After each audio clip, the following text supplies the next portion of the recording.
नमस्कार मित्रों, वंदे मातरम। मैं किशोर पारिक किशोर, राष्ट्रीय कवि संगम महामंत्री राजस्थान प्रदेश से, और राष्ट्रीय कवि संगम के इस राष्ट्रीय पृष्ठ पर काव्यनाद कवि सम्मेलन की श्रृंखला में आप सभी का इन शब्दों के साथ हार्दिक स्वागत और अभिनंदन करता हूं कि थे भला पधारे आज आंगणे मारे में प्रेम प्रसून चढ़ावा चरण में थारे। जितने भी हमारे श्रोता वृंद हैं और जो सुन रहे हैं, साथ में मेरे कवि मित्र की मंडली जो हमसे जुड़ चुकी है, आप सभी का हार्दिक स्वागत और अभिनंदन करता हूं। राष्ट्रीय कवि संगम एक ऐसा संगठन है जिसमें हमारे बाबूजी परम आदरणीय जगदीश मित्तल जी के ये जो जामवंती प्रयास है, इनके माध्यम से कवियों के रूप में ये हनुमान है, वो पूरे देश की परिधि लांघकर आज अंतर्राष्ट्रीय स्तर पर इस संगठन ने अपना स्थान बनाया है। राष्ट्र जागरण धर्म हमारा के संकल्प के साथ पूरे देश, पूरे विश्व में आज राष्ट्रीय कवि संगम गुंजायमान है। मैं पुनः एक बार आप सबका हार्दिक स्वागत और अभिनंदन करता हूं।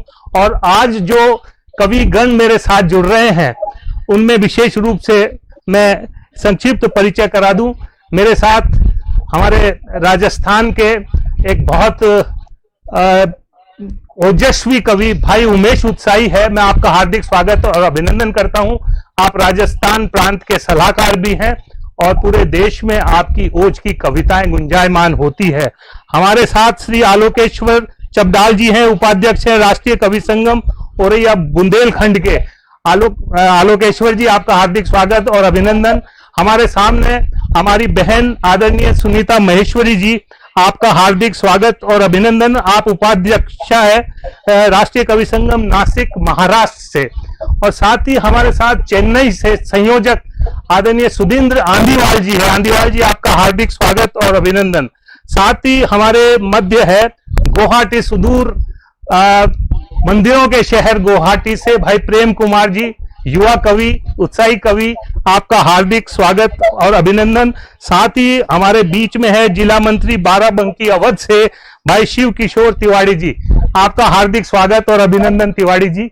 और राष्ट्रीय कवि संगम का ये काव्यनाद, विशेष रूप से मैं एक दोहा इसके बारे में बोलता हुआ मां शारदा का आह्वान करना चाहूंगा और चाहता हूं कि ये जो हमारा पथ है, जो सदा चलायमान है, इसी तरह मां शारदा का हमें आशीर्वाद मिले कि धन दान चाहिए न सम्मान चाहिए, हे शारदे हमें तो यही दान चाहिए। और देना है तो भर देना अल्फाज में ताकत, फिर हाथ में न तीर न कमान चाहिए।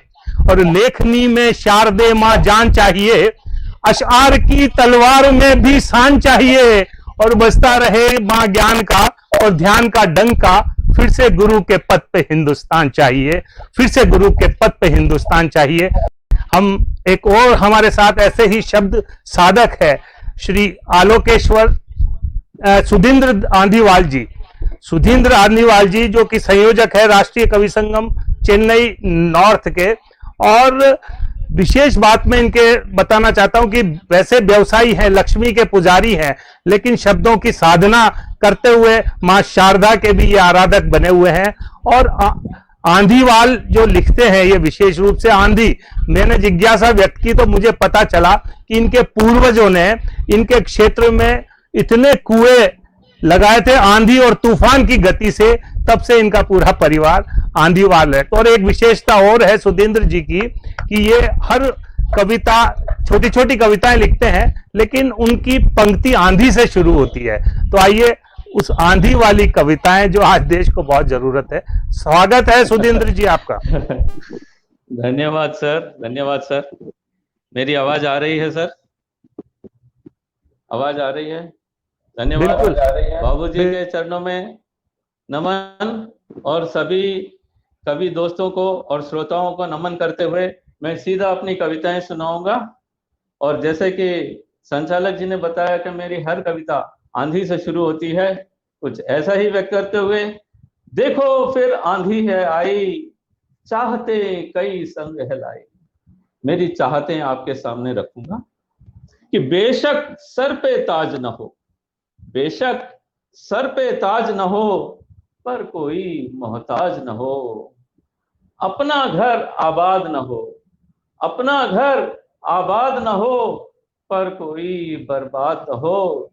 खुशियां हर घर झूमे गाएं, खुशियां हर घर झूमे गाएं, चाहे घर में साज न हो और दान दया का डंका बाजे।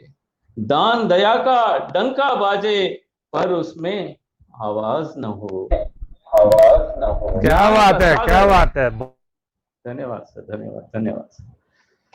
ज्ञान का सागर हर मन में हो, ज्ञान का सागर हर मन में हो, पर उस पर अभिमान न हो। कर न सको सम्मान भले ही भूल से भी अपमान न हो।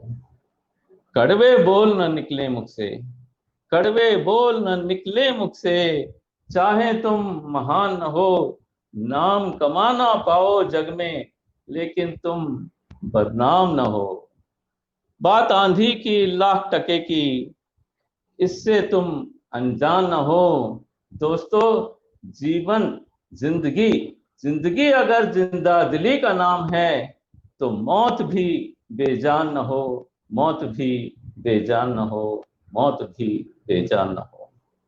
इसी श्रृंखला में आगे मैं एक और आपको अपनी कविता सुनाऊंगा कि देखो फिर आंधी है आई, देखो फिर आंधी है आई, मन में सुंदर अलख जगाई। परमार्थ में लगा के जीवन सार्थक इसे बनाऊं, अभिलाषा की आंधी संग जनहित में स्वयं लगाऊं। अभिलाषा है इस धरती पर लाकर स्वर्ग बसाऊं, अभिलाषा है इस धरती पर लाकर स्वर्ग बसाऊं। राम बसा हो नर नर में, नारी में सीता पाऊं। अभिलाषा है इस धरती पर लाकर स्वर्ग बसाऊं। कटे पड़े हैं सारे जंगल, कटे पड़े हैं सारे जंगल, बरखा रानी रूठ गई हैं। जल की प्यासी सारी नदियां, फसलें सारी सूख गई हैं। अभिलाषा है लगा के जंगल, सरिता की प्यास बुझाऊं। आंधी संग झमाझम वर्षा, खेतों में हरियाली लाऊं। ऐसे ही कुछ काम अनोखे जीवन में कर पाऊं। अभिलाषा है इस धरती पर एक नया मैं स्वर्ग बसाऊं। विज्ञान गगन को चूम रहा है, आगे देखिए, विज्ञान गगन को चूम रहा है पर धरती को चूस रहा है। जहर प्रदूषण का वो स्वस्थ हवा में घोल रहा है। प्रकृति बिलखती संग धरा के, प्रकृति बिलखती संग धरा के, भूकंप से तन डोल रहा है। देख दुर्गति तीन लोक की, ईश्वर अब तक मौन रहा है। प्रलय न आए सोचे आंधी, प्रलय न आए सोचे आंधी, सबको ये दुख दर्द बताऊं। अभिलाषा है इस धरती पर एक नया मैं स्वर्ग बसाऊं। और दोस्तों, आज जो चल रहा है ये शायद उस पर काफी उस पर ही लिखा हुआ है कि परमाणु हथियारों से क्या समझाओगे, परमाणु हथियारों से क्या समझाओगे, अपने ही बनाए जग को अपने ही हाथ मिटाओगे। मानवता का करके विनाश, मानवता का करके विनाश, मानव बन के क्या पाओगे। और मानवहीन धरा पर तुम कैसा साम्राज्य बसाओगे। मानवहीन धरा पर तुम कैसा साम्राज्य बसाओगे। अस्त्र शस्त्र का करके विनाश, अस्त्र शस्त्र का करके विनाश, अमन का पाठ पढ़ाऊं। सत्य अहिंसा और धर्म का मार्ग प्रशस्त कराऊं। अभिलाषा है इस धरती पर एक नया मैं स्वर्ग बसाऊं। अब विचार की ये आंधी कुछ ऐसी अलग जगाएगी, 3 लोक 14 भुवनों में अमन शांति फैलाएगी, अमन शांति फैलाएगी, अमन शांति फैलाएगी। धन्यवाद दोस्तों।